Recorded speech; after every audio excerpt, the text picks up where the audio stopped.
a giant asteroid flying towards Earth. Detected by a Russian robotic telescope, it's one of the largest and most dangerous space rocks approaching our planet's orbit. RT's Murad Gaziev looks at the threat from the void. Humanity's last experience with a large asteroid was painful. Almost 2 years ago, the Chelyabinsk meteor, traveling at 19 kilometers a second, exploded in the skies above Russia. The blast was dozens of times more powerful than an atomic bomb.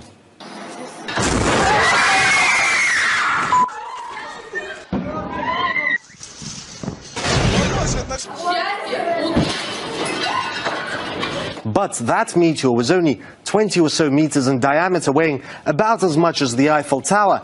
This new asteroid is an entirely different story. It's 20 times bigger, the size of a village, weighing millions of times more. If this asteroid, for now called 2014 UR116, flew into our atmosphere, it wouldn't just burn up in the air and shatter windows. This would hit the planet's surface, potentially killing millions. But calm for now. It's not yet on a collision course with Earth. The danger is, as it passes near planets and the sun, gravity could alter its path. In fact, the Russian Space Agency, which detected UR116, has satellites watching just for such objects. And it's not only Russia. An American observatory a decade ago detected another similar asteroid. There was a big scare about that, if you remember. Apophis was named after the Egyptian god of evil, and asteroids that size hit Earth on average once in 80,000 years. NASA gave it a very real chance of impacting our planet, though that was later revised down. But the danger from asteroids is very real, and astronomers are increasingly keeping an eye out and thinking about what to do if they confirm a collision course, though don't expect anything quite as dramatic as Bruce Willis leading his team of misfits to save of the world. Signs predicted by Bubba Venga. She is called the Nostradamus of the Balkans, and with good reason. Bubba Venga, the blind Bulgarian clairvoyant, who died 20 years ago, is believed to have predicted the rise of the fall of the Twin Towers, the 2004 tsunami, and the global warming, among a host of other events. Horror, horror, the American brethren will fall after being attacked by the steel birds. The wolves will be howling in a bush and innocent blood will gush, is, according to her followers, what she said about the fall of the Twin Towers. Here are 10 predictions that the blind Bubba made for 2016 and beyond. Europe will cease to exist, according to Bubba Venga. The continent will cease to exist by 2016, and all that would remain will be empty spaces and wasteland, nearly devoid of any form of life. She is reported to have said that chemical weapons would be used by extremists against Europe. China will become the new superpower. As per her predictions, China is set to become the new superpower in 2018, bringing an end to the United States and its economy. According to her, the exploiters, the developed nations, will become the exploited, the third world. In 2011, the International Monetary Fund had also predicted that China's economy will overtake that of the US in 2016, emerging as the new superpower. Hunger eradication. Bubba Venga has predicted that hunger will get eradicated sometime between 2025 and 2028. Onto Venus. Humans will travel to Venus, according to the Bubba, in search of new energy sources. They might even set up a colony there. Ice caps melting. According to the Bubba, ice caps will melt by 2045. The rate at which the ice caps are melting already due to global warming does seem to suggest the same. Cloning of organs. As per Bubba Venga's predictions, body organs will be cloned in 2046, and that would be the easiest method of the return of communism. By 2076, communism will return to Europe and the rest of the world. Underwater civilizations.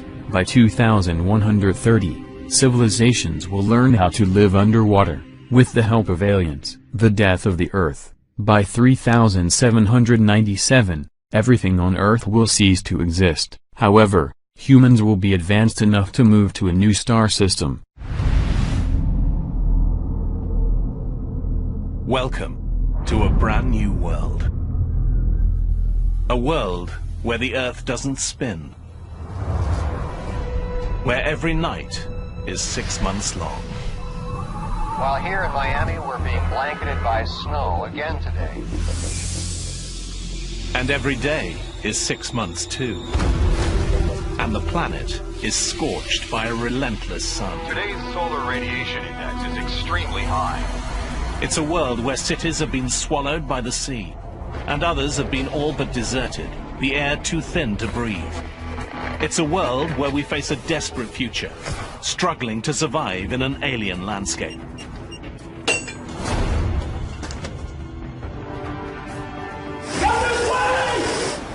This is the story of what could happen if the planet suddenly stopped spinning.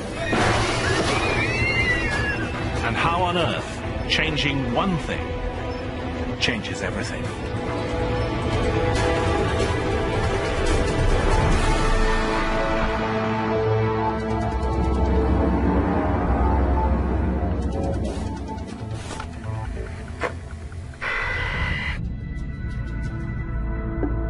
It's a fundamental fact. Planets spin.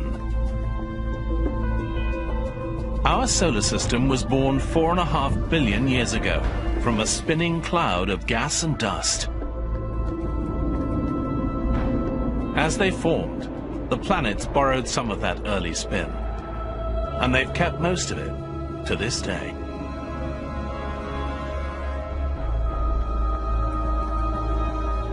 At our equator, the Earth is turning at more than 1,600 kilometers an hour. The Earth is gradually slowing down, about 2 seconds every 100,000 years. But today, that slowdown is going to speed up. It will take 5 years, and by the end, the Earth will have stopped spinning completely. What would happen to our oceans? Our continents? The air we breathe?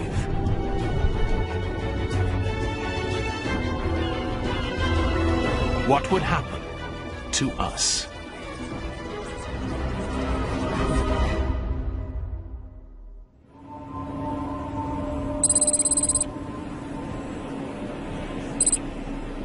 On day one, the change in the speed of our rotation is practically unnoticeable, less than 1 kilometer an hour, but the results are dramatic. At Miami International Airport, the first sign of trouble. Miami Tower, American 553 just turned on final. Most commercial aircraft navigate with the help of GPS. GPS relies on a series of satellites, which tell an aircraft where it is. The ground bases the satellites communicate with are not where the satellites assume they'll be. GPS doesn't expect the Earth's spin to change so dramatically. The slowing Earth routers direct planes to land far from airports. Hundreds of thousands of lives are at risk as planes around the world suddenly discover their navigation systems don't work.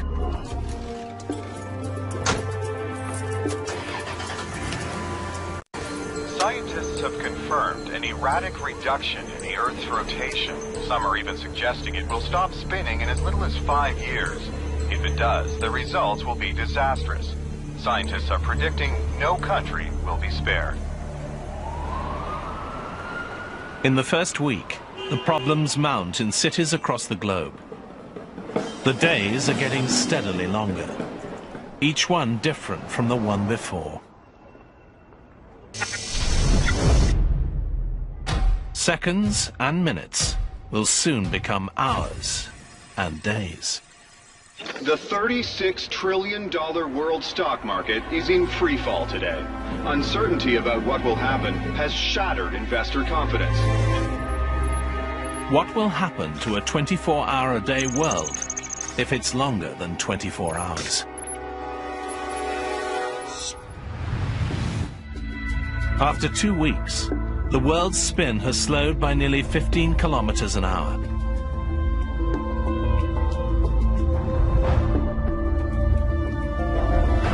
And the chain reaction gains speed.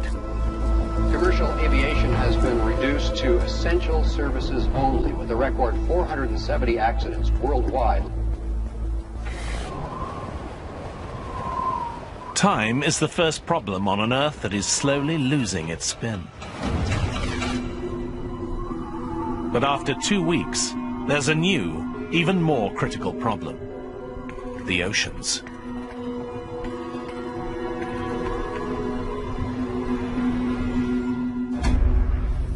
Our planet bulges. It's fatter in the middle than at the poles. Our spin is one of the forces that keeps the water in place on top of the equator. But as that force weakens, the oceans begin to move.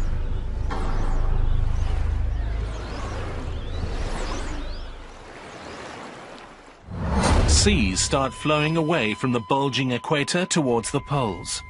More than 1 billion cubic kilometers of ocean are on the move. Northern places like the Canadian Arctic are the canary in the coal mine. 3 months after the Earth begins to slow down, water creeps over Arctic shores like an overflowing bathtub. Sea levels continue to rise, and the Canadian government has ordered a full-scale evacuation of the Arctic. And there's another dangerous effect on a slowing Earth. As sea levels change, the air we breathe is changing too.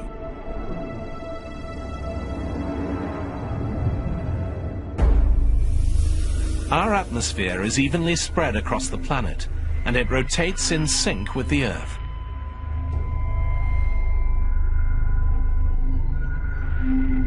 Now, with our spin slowing, the atmosphere follows the oceans flowing towards the poles.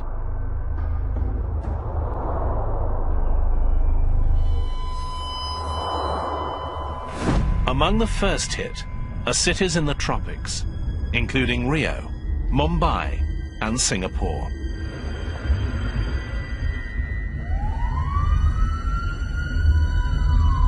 It's getting increasingly hard to breathe here. Further north, cities at higher elevations are also beginning to struggle.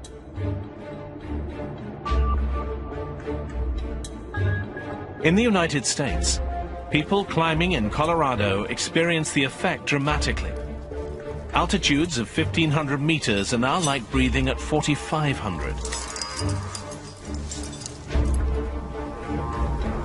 Humans get altitude sickness at less than 2,500 meters.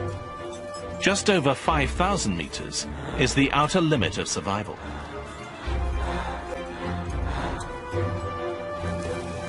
Son?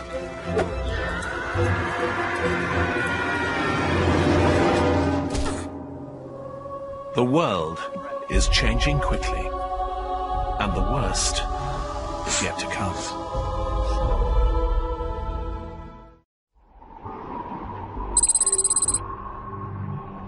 Four months have passed since the Earth started losing its spin.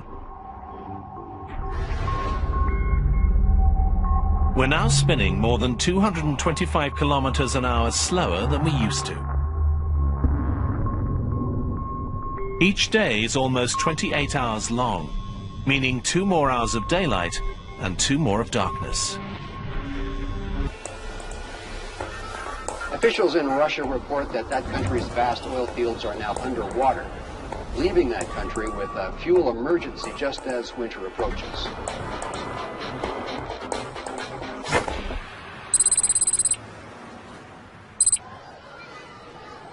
In most of the United States, flooding and thin air are not yet taking lives. People are coping. But suddenly, all over the world, there's a new, deadly problem.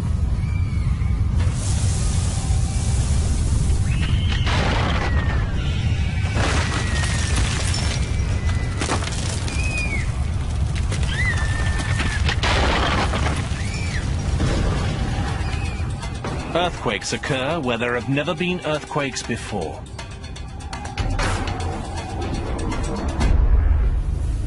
The Earth has 3 layers: a molten core, a solid insulating mantle, and a hard outer crust. They all rotate together. But as our spin decreases, each layer slows at a different speed, unleashing massive friction.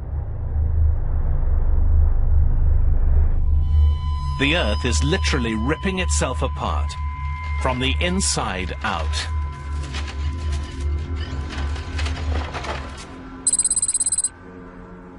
The waters off San Francisco are an area prone to earthquakes. But now oceanographers here see evidence of seismic activity that they've never seen before.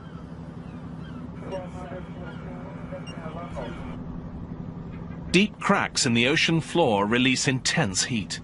Dead fish killed by the blast float to the surface.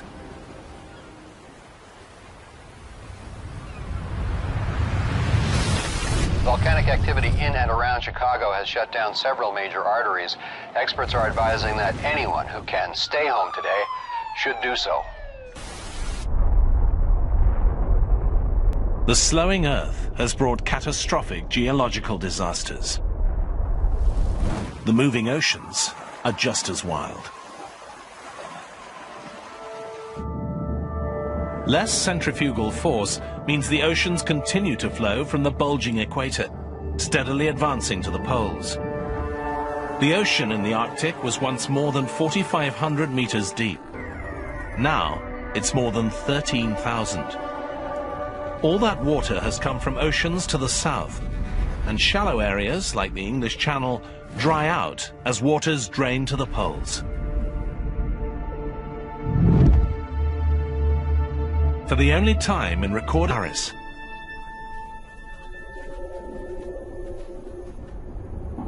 and it's not just Europe.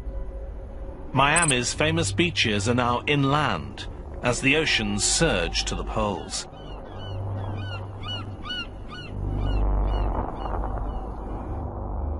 Cuba and Florida are connected by land, and Mexico is about a third bigger than it was. It's not only water that's on the move. As the Earth's rotation weakens, the atmosphere is now starting to settle towards the top and bottom thirds of the globe.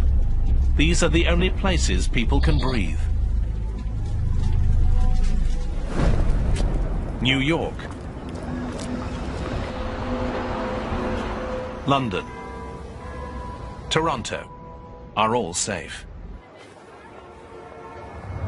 But Mexico City and other major urban areas to the south are now doomed. Their air too thin to breathe.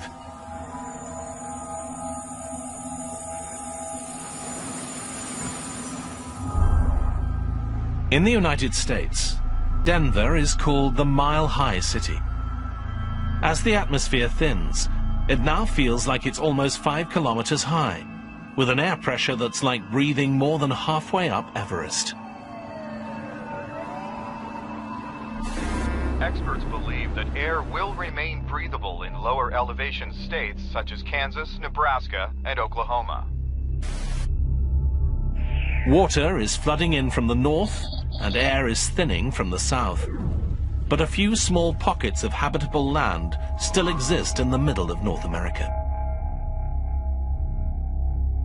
These areas are not expected to flood. They are calling this the habitable zone. Staying in Denver is a death sentence.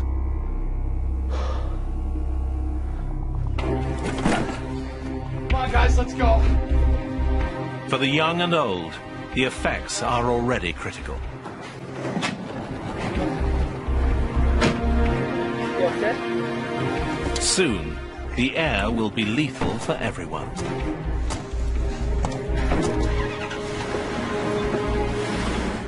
The U.S. government advises that up to 25 million people in parts of the Southwest should evacuate. The slowing rotation of Earth unleashes deadly friction between the Earth's outer layers and the inner molten core. Volcanoes and earthquakes have destroyed routes by road and rail. Major highways across the country are closed, and those traveling by car are warned that there are no safe routes.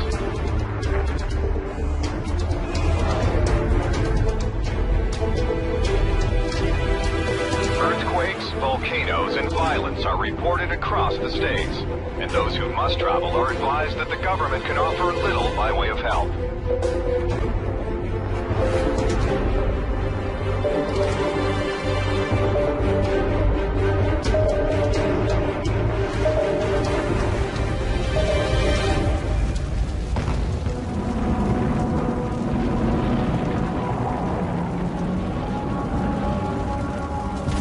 Those making the treacherous journey into the livable middle of the United States witness the geological upheaval caused by the slowing Earth.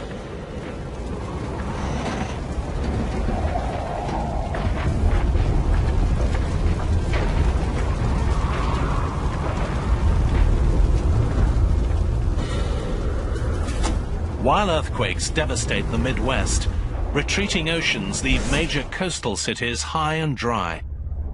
New York, Boston, Halifax are far inland.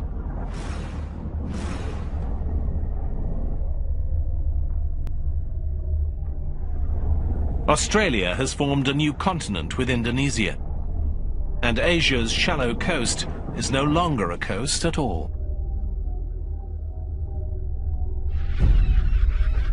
In just 4 months, Hong Kong and other major ports are dry. Shipping has come to a standstill all around the world.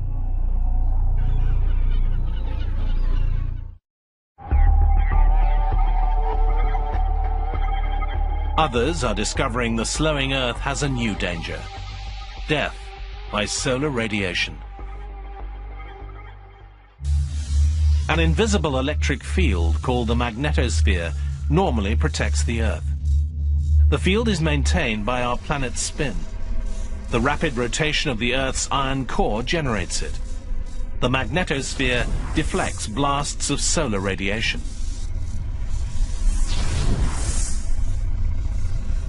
But as our spin slows, the magnetic field is weakening, and our protective shield is breaking down.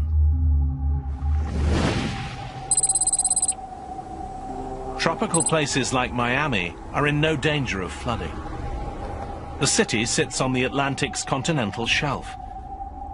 Now dozens of kilometers of that shelf are exposed, and Miami is landlocked.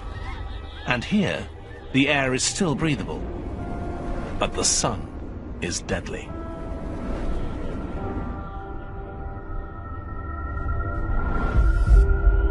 Today's solar radiation index is 8, or extremely high. People outside are reminded to completely cover up and limit exposure to 15 minutes. And remember, sunscreen does not protect against the risk. It's been just over a year since our rotation began to slow. We're now in France. It will never be possible again.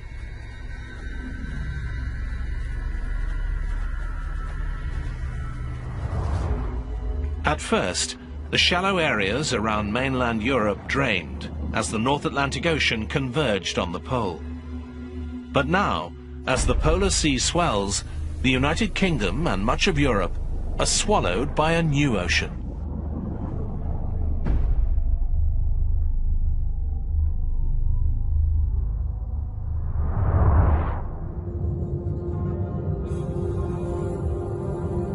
London is gone. Berlin, gone. Moscow, gone. Historical cities of Northern Europe, all at the bottom of a new sea.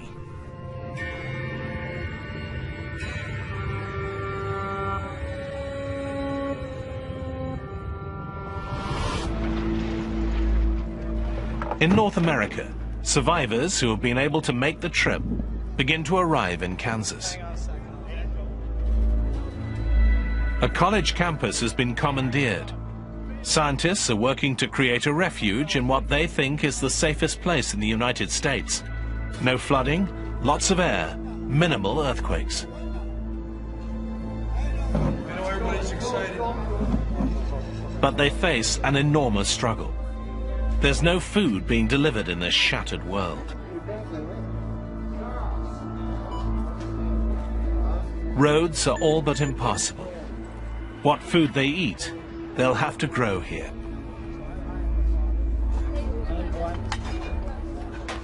It's a disaster on a scale we've never had to deal with. The survivors who have made it here are on their own. It will be a struggle, and they are the lucky ones.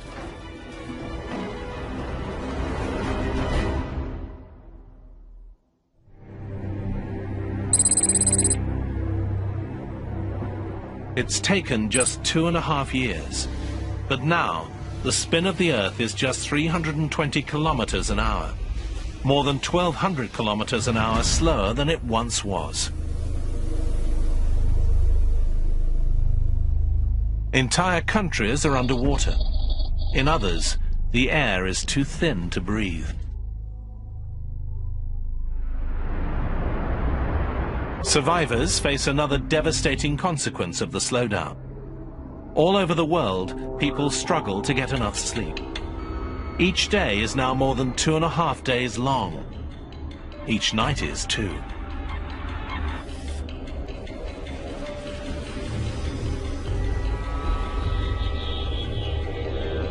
Humans are not programmed to sleep in a world that's light for more than 60 hours straight.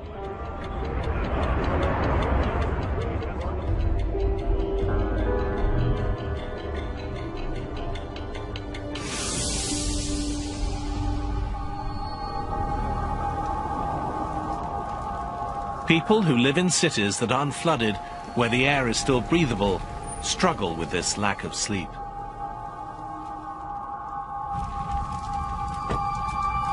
People suffer from blurred vision and lack of muscle control. Hey, you okay?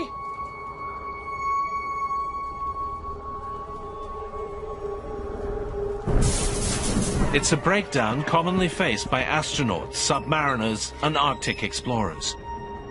Their brains are numb with fatigue, and our world is almost too strange to comprehend.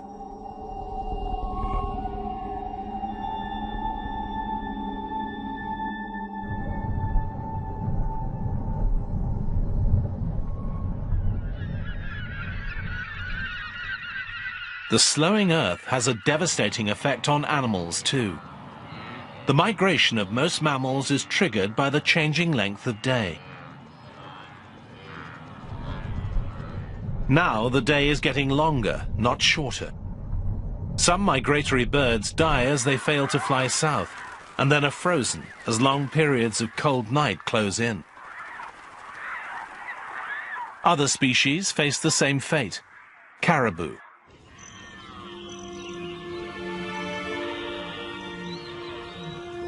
Monarch butterflies, zebras, all doomed to extinction on a slowing Earth.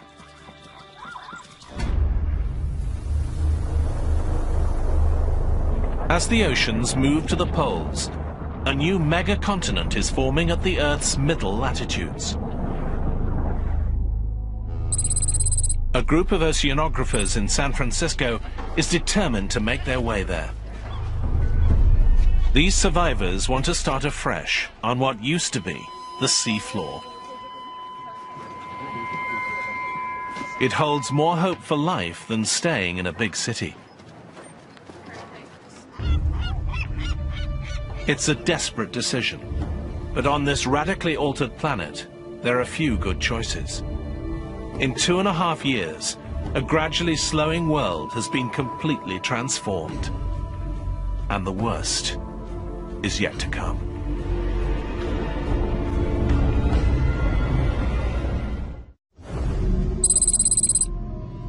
Four years have passed since the Earth's rotation started to slow. We're spinning at just over 60 kilometers an hour.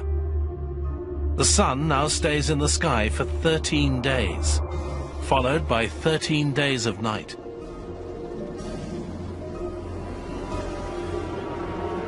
The old concept of 4 seasons is gone. The climate is now defined by a cycle of bright and hot, or dark and cold.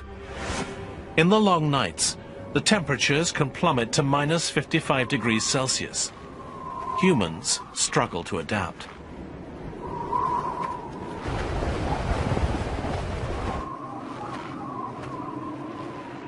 Most species of animals cannot. Even if they survived the floods and found air to breathe, they are now destroyed by the bitter cold. Animals that hibernate stand a better chance of survival. They're used to going without food for long periods. But their future remains uncertain, as their habitats are either flooded or airless.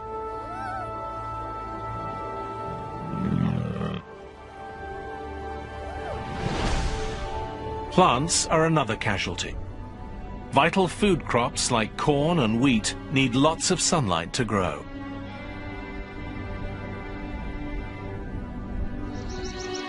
Temperate rainforests freeze and never recover.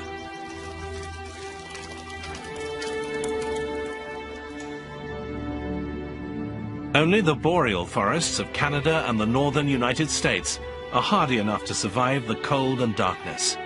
Except they are now underwater. North American cities are now swallowed as the Atlantic and Pacific converge. Toronto, Halifax, Boston.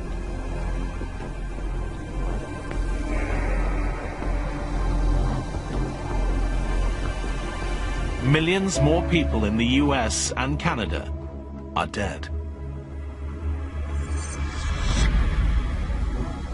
New York too is being engulfed by the new ocean. But the water here is just 100 meters deep. Its skyscrapers only semi-submerged. Chicago, one of the southernmost cities on the Great Lakes, is finally swallowed by the sea.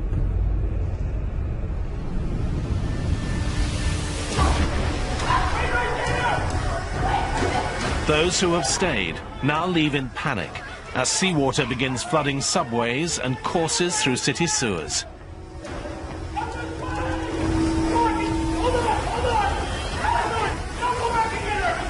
Soon, the entire city will be completely submerged.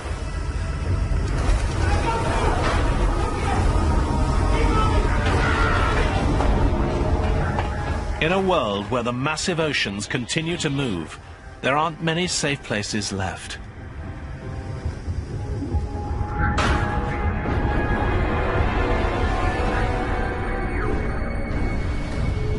Lethally thin air has made nearly all of Africa, Australia, and South America almost uninhabitable. Near the equator, the air is like being at 10,000 meters, higher than being at the summit of Mount Everest. Enormous cities lie devastated and empty. But an equatorial continent is rising from where the ocean once was. And there are a few places in this new megacontinent where the air is dense enough to breathe.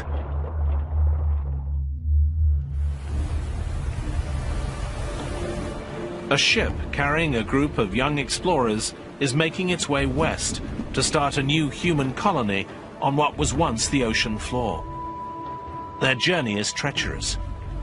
GPS doesn't work on a slowing Earth. Even charts are unreliable, as the ocean changes shape all around them.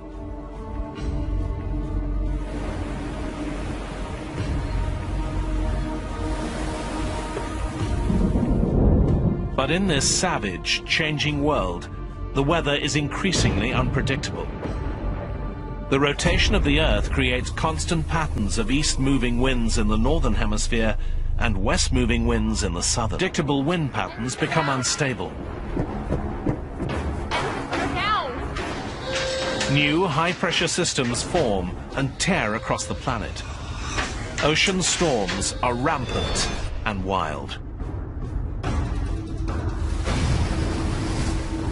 They can last for weeks at a time.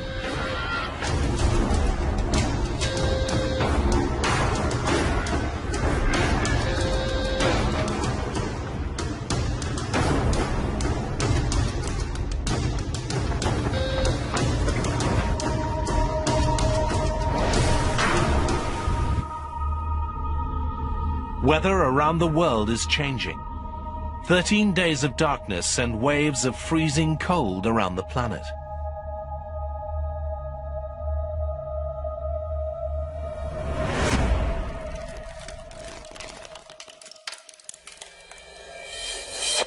While here in Miami, we're being blanketed by snow again today as another nighttime storm whips across the country. The blizzard is expected to last another 12 days until the sun comes up. Places like Miami are not equipped for brutal winter weather. Many houses have no heat, another crippling blow to cities already struggling to endure.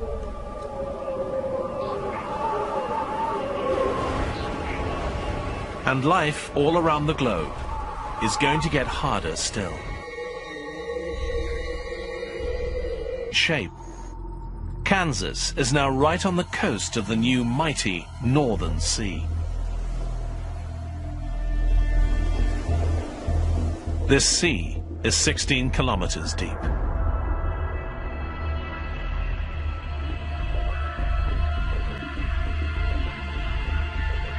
About 800,000 square kilometers of the United States is now inhabitable, less than a tenth of its former landmass.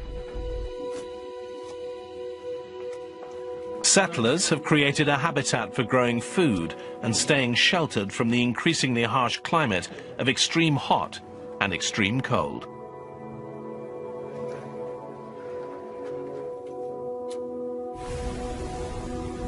The new oceans offer the best chance of food.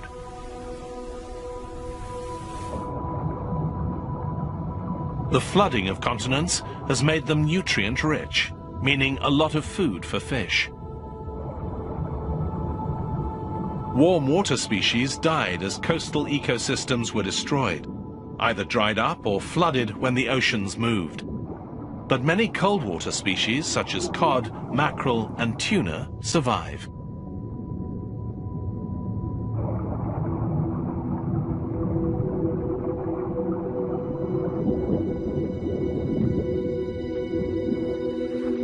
Men and women who once farmed now fish where a new ocean meets the Midwestern plains.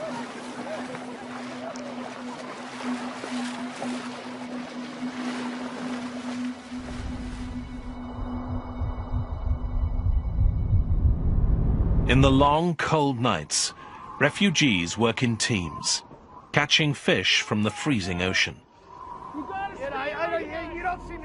They take them back to the habitat. They risk their lives in minus 55-degree cold that the body can endure for just a few minutes.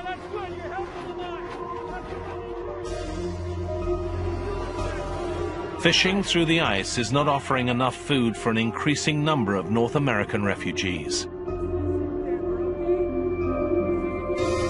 Time is running out. As the spinning of the Earth slows, the blinding snow finally stops. The Coriolis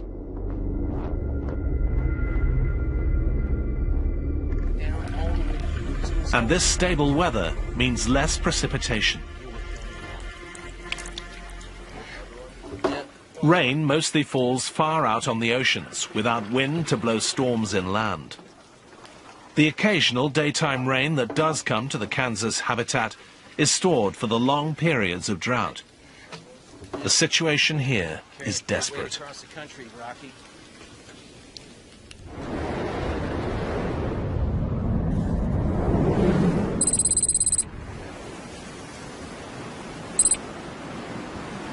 At sea, the oceanographers who set sail from San Francisco are now shipwrecked on the mega-continent.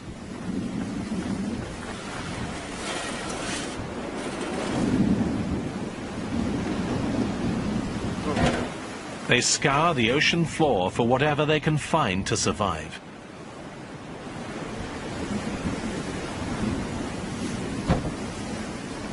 Their choice to live far out in what used to be the sea is risky. Unlike those in Kansas, they only have the resources they brought with them and what they can salvage. But if they succeed, they will have the largest piece of habitable land on the entire planet.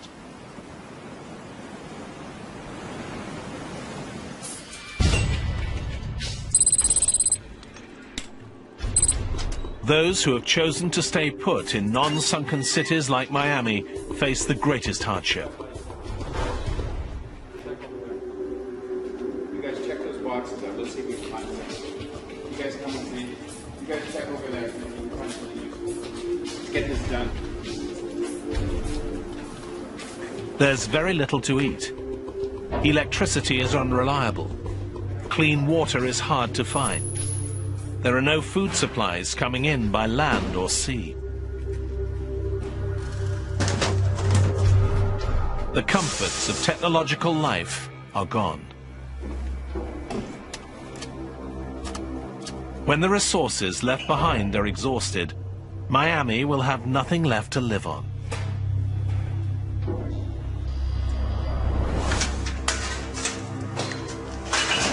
Time is running out.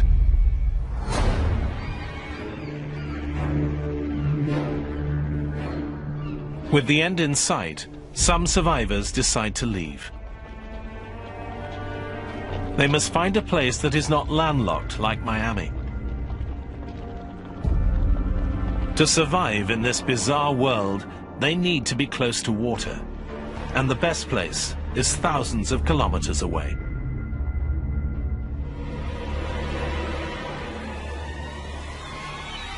The oceans are one of the last sources of animal protein on the planet. Mid-Pacific, a new colony takes root. They set up a small base camp for food and shelter. Wind power is harnessed to generate electricity. The seabed's drying up, and agriculture will soon be possible on the edge of the new Northern Ocean.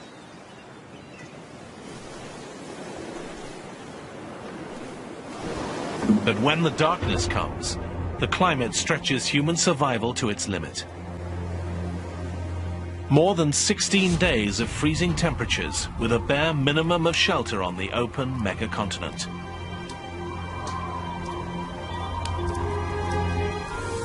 And when the world stops spinning completely, more deadly change will sweep the Earth.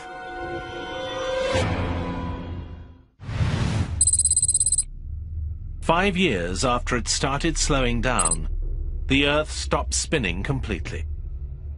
The oceans, atmosphere, and climate settle into place. A megacontinent encircles the planet's center. Two vast oceans run from the poles to the middle latitudes. All land at the middle is lethally airless. More than half of the new continent is uninhabitable.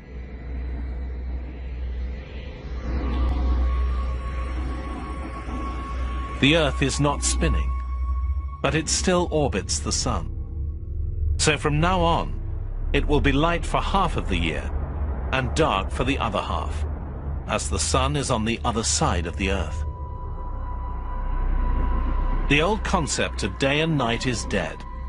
From now on, it's an annual pattern. 6 months of sunrise and day, 6 months of sunset.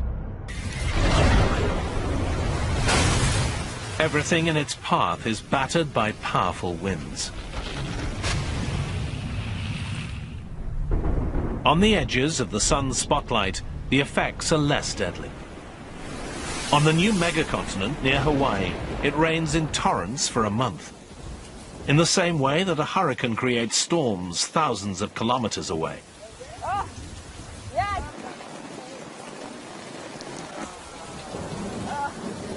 The rain provides enough water for the rest of the year.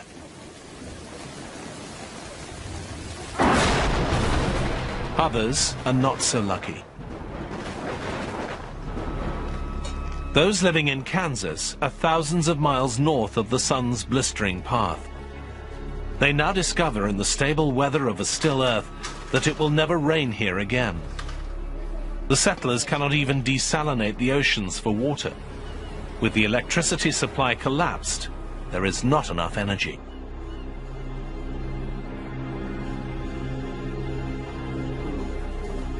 The world now has one weather pattern, all controlled by the sun.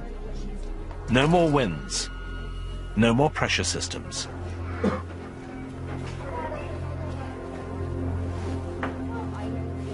And with the long, dark night, the final blow. The nighttime temperature plummets to -55 degrees Celsius, almost 20 degrees colder than the average Arctic winter.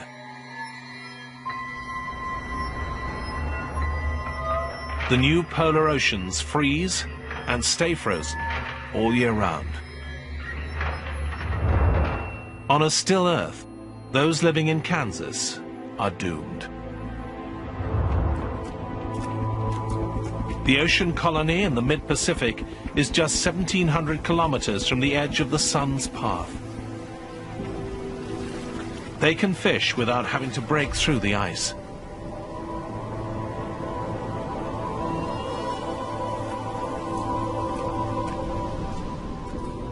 A year passes.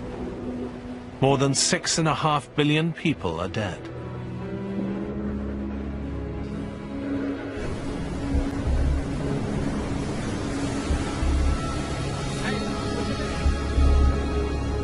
A few wandering survivors find their way to one of the last places on Earth where people can breathe the air and survive the climate.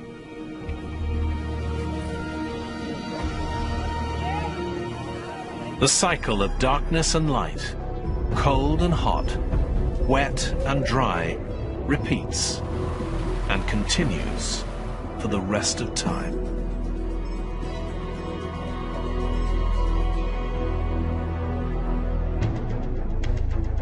Suddenly slowing our rotation creates a brand new planet. It will never happen like this, but it reveals the delicate balance that keeps our planet alive.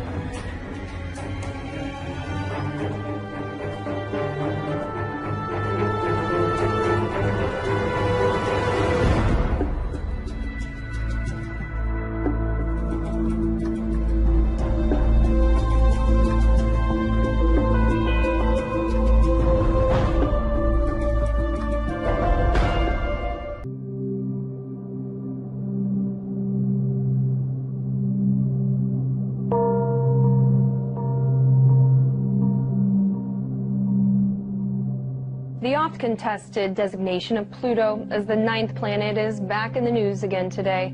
The California Institute of Technology published a study claiming they have discovered a true 9th planet beyond Pluto. For the first time in 170 years, evidence of this 9th planet was found on the far edge of the system. Astronomers at the California Institute of Technology have not directly seen it yet, but they think it's up to 10 times bigger than Earth and 20 times farther away than Neptune. Two scientists at Caltech say they've discovered a 9th planet in the outer corners of our solar system. It's pretty exciting to know it's out there and waiting to be found. 2 years ago, we realized that there was something funny going on in the outer solar system. What these orbits are showing us, they're showing us sort of a gravitational one-way sign towards the existence of an additional body. These researchers say for the last 13 years, a handful of objects have been found by other astronomers, and all of these objects swing in the same direction. That can't happen by chance, so we knew something funny was going on. Many may remember Mike Brown for his role in demoting Pluto as a planet about a decade ago. What's the evidence that it's there? So the evidence is that we can look at objects orbiting around our solar system and figure out why their motions are the way they are, because of the gravitational influences of everything else around. So we looked at a small group of objects newly discovered and realized we couldn't actually completely understand their motion. However, if we insert into the equation about that an object about the size of this Planet 9, everything then worked out perfectly. So that's what gives the suspicion that it really does exist. They can't exactly see this thing from a telescope or anything like that. Instead, they are using data about how other objects as far out as Pluto are reacting and moving out of alignment, getting out of its way. So data like that actually suggests a heavy gravitational pull, which primarily comes from things that are qualified to be called planet. But they do have two giant telescopes on two different continents searching for the physical evidence of this thing's existence. Right now, the best that they can say is that something really, really, really big beyond Pluto exists because space rocks are moving out of the way as well as it's causing misaligned positions among the outer planets. The orbit of other celestial bodies seem to be responding to something. What that is, nobody can actually confirm just yet. It's so far away that even though it's big, it's very, very dim, and it'll be very tough to spot with a telescope. I'm also fascinated at the idea that this planet could be so far out there and still our sun be the mass that is keeping it in the gravitational pull of our solar system. Right, yeah, but no, it's true. That's incredible. And so there was a thought at one point from scientists that when they thought that there was something beyond Pluto, that it might have been all the massive objects floating in the Kuiper Belt, but it's not. Right, so all those objects are out there and they have a lot of mass, and originally the scientists said, look, a planet is such a crazy idea, maybe it's the Kuiper Belt itself that's pulling it on itself and making these orbits look funny. And they ran simulations and they tried to make that work, and it didn't work. It just didn't work. There's not enough stuff out there. So you don't see it, but you said it's all about the numbers. So two scientists are playing around with numbers, and they think what? They think, this doesn't add up. Yeah. We need to ask some other folks to take a look at this for us and tell us if we're crazy. And sure enough, that's what they did. The Caltech astronomers looked at the number and said, you know that idea about there being another planet? That's not a crazy idea. It looks like it's really possible. So now what they'll do is they'll let this information out to the rest of the astronomical community to try to help figure out what's going on, to make sure that everything's correct. And now they'll also do the observations. And some have already stepped forward to say they're convinced. Well, yes, they are pretty well convinced. Now they need the visual evidence to back it up because, as I said, the numbers don't lie. But the critics of this study say that it's possible that this large body is simply an ancient core of a gas giant that was ejected out to the farthest reaches of the solar system thousands and thousands and thousands of years ago. What does this tell us about our solar system? Well, one thing it tells us is that we don't really understand it as well as we thought we did. And another is that it probably had a very violent beginning. This thing was probably formed much closer in and then flung out, maybe in a close encounter with Jupiter or something. You mentioned that scientists haven't seen it yet because of how far away it is and how dim it is. Is there a way for them to get visual evidence? Yes, so the biggest telescopes in the world can theoretically see this thing if they're looking in exactly the right place. And with the publication of this new paper today, they are now going to start to look in earnest. Hi, I'm Jim Green, Director of Planetary Science at NASA. You know, NASA works with the international science community to explore our solar system and beyond. We look to unravel the mysteries that intrigue us all as we explore and answer the big questions. Questions like, how did the Earth originate and change over time? How did the solar system begin and evolve? And what will be its destiny? What will be our destiny? Last July 14th, NASA's New Horizons spacecraft flew past Pluto, capping a half-century of exploration of our solar system. It piqued our interest about what lies beyond Pluto and what can we learn about ourselves and the origins of our solar system. The idea of a new planet is certainly an exciting one for me as a planetary scientist, and I think for all of us. The January 20th paper in the Astronomical Journal is fueling our interest in planetary exploration and stimulating a healthy debate that's part of the scientific process. I couldn't be more pleased about what's happening. You know, it's all about starting the process that could lead to an exciting result. It is not, however, the detection of a new planet. It's too early to say with certainty that there's a so-called Planet X out there. What we're really seeing is an early prediction based on modeling from limited observations. What's exciting is that, like NASA's journey to Mars or New Horizons flyby of Pluto, you will have a front row seat to see how the scientific process unfolds. Theories like this serve to stimulate ideas and conversation. They tap into our innate curiosity. It's important for us to continue to work, and we will. Anytime we have an interesting idea like this, we always apply Carl Sagan's rules for critical thinking, which include independent confirmation of the facts, looking for alternate explanations, and encouraging scientific debate. If Planet X is out there, we'll find it together. Or will determine an alternate explanation for the data that we've received so far. Now, let's go explore. But Batigan and Brown are not the first to claim that they've discovered a new major planet beyond Neptune. In fact, the hunt for Planet X has been on for over a century. But every promising claim has ultimately been shut down by scientists.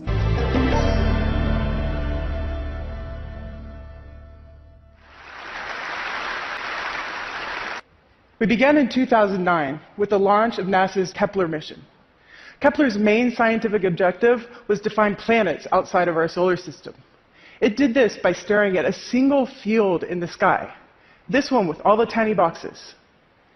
And in this one field, it monitored the brightness of over 150,000 stars continuously for 4 years, taking a data point every 30 minutes. It was looking for what astronomers call a transit. This is when the planet's orbit is aligned in our line of sight, just so that the planet crosses in front of a star. And when this happens, it blocks out a tiny bit of starlight, which you can see as a dip in this curve. And so the team at NASA had developed very sophisticated computers to search for transits in all the Kepler data. At the same time of the first data release, astronomers at Yale were wondering an interesting thing. What if computers miss something? And so we launched the citizen science project called Planet Hunters, to have people look at the same data. The human brain has an amazing ability for pattern recognition, sometimes even better than a computer. However, there was a lot of skepticism around this. My colleague, Deborah Fisher, founder of the Planet Hunters project, said that people at the time were saying, "You're crazy. There's no way that a computer will miss a signal." And so it was on, the classic human versus machine gamble. And if we found one planet, we would be thrilled. When I joined the team 4 years ago, we had already found a couple. And today, with the help of over 300,000 science enthusiasts, we have found dozens. And we've also found one of the most mysterious stars in our galaxy. So to understand this, let me show you what a normal transit in Kepler data looks like. On this graph, on the left-hand side, you have the amount of light, and on the bottom is time. The white line is the light just from the star, what astronomers call a light curve. Now, when a planet transits the star, it blocks out a little bit of this light, and the depth of this transit reflects the size of the object itself. And so, for example, let's take Jupiter. Planets don't get much bigger than Jupiter. Jupiter will make a 1% drop in a star's brightness.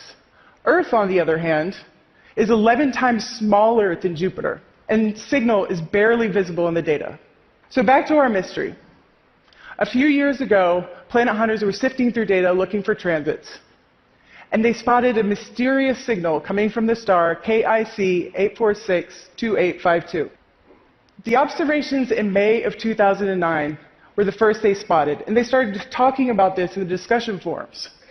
They said an object like Jupiter would make a drop like this in the star's light, but they were also saying it was giant.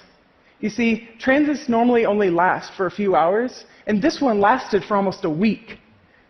They were also saying that it looks asymmetric, meaning that instead of the clean U-shaped dip that we saw with Jupiter, it had this strange slope that you can see on the left side.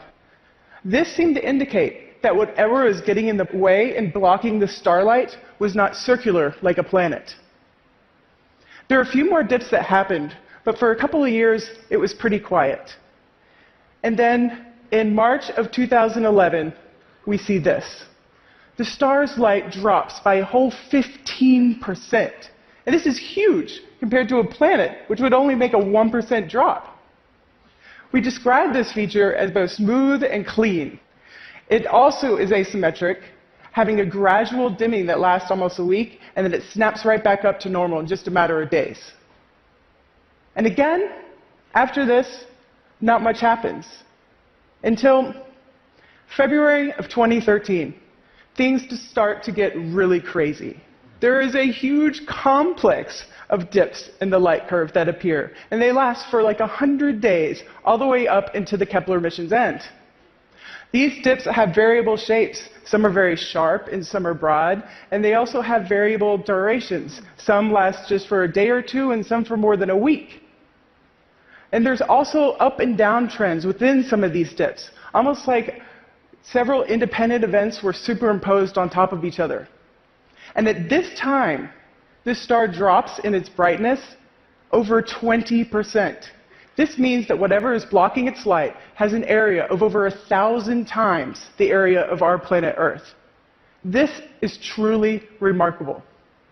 And so the citizen scientists, when they saw this, they notified the science team that they found something weird enough that it might be worth following up. And so when the science team looked at it, we're like, yeah, there's probably just something wrong with the data. But we looked really, really, really hard. And the data were good. And so what was happening had to be astrophysical, meaning that something in space was getting in the way and blocking starlight.